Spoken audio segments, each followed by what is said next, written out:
Elon Musk বলছেন যে already 99% পৃথিবীতে যত বুদ্ধিমত্তার দরকার 99% আর্টিফিশিয়াল হবে, অর্থাৎ মেশিন দেবে। 1% আসবে হিউম্যান ইন্টেলিজেন্স থেকে। সেই 1%টা কি? সেই 1%টা হচ্ছে পারসেপশন, এখন যেটা বলছেন, অর্থাৎ যে রিয়ালিটিকে বোঝা, বাজারকে বোঝা, যেটা বারবার করে আমি বলছি আর কি, যে আমাদের দৈনন্দিন প্রয়োজনকে বোঝা, সেই প্রয়োজনটাকে আউটপুটটাকে স্কেল করা, সেটা। তো মানে দেখুন, ডিগ্রিগুলো অলরেডি ফিজিক্স, কেমিস্ট্রি, ম্যাথামেটিক্স, যা যা যা পড়াচ্ছে, কম্পিউটার সায়েন্স, সফটওয়্যার, এগুলো অলরেডি আউটডেটেড হয়ে গেছে। এগুলো কোনো কিছু পড়ে আর কেউ চাকরি পাবে না, এটা সরাসরি বলা দরকার।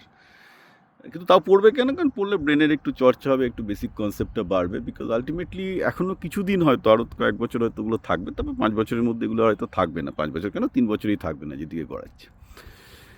তো ব্যাপারটা হচ্ছে, তারপরে তাহলে হিউম্যান, আবার বলছি, তাহলে যে 1% হিউম্যান ইন্টেলেক্ট, এখানেই তো চাকরি, এখানেই ব্যবসা, এখানেই সব কিছু, সেটা কোনটা? সেটা আমি আবার বলছি, যেখানে ডিগ্রিজ অফ ফ্রিডম বেশি আছে, অর্থাৎ বাজার, যেখানে 10টা লোক 10টা জিনিস চাইছে, ওদের প্রবলেমটাকে আপনি অত ইজিলি মানে সলভ করতে পারবেন না।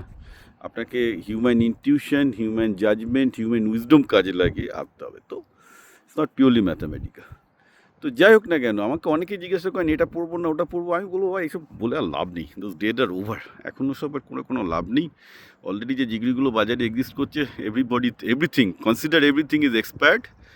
কনসিডার যে বেস্ট পসিবল কেস হচ্ছে যে কোনো না কোনো ডিগ্রি করে কোনো রকমের সরকারি চাকরি পেলেও পেতে পারে, সেটা মানে ভাগ্য হচ্ছে 1-এ 1000, একা হয়তো 10,000 হয়ে যাবে পরে। কারণ সরকারও তো এআই প্রচুর আনার চেষ্টা করছে, যাতে সরকারি কর্মীদের মাইনে না দিতে হয়, যে সরকার ছোট হয়, তাতে সরকার আরও এফিসিয়েন্ট হবে।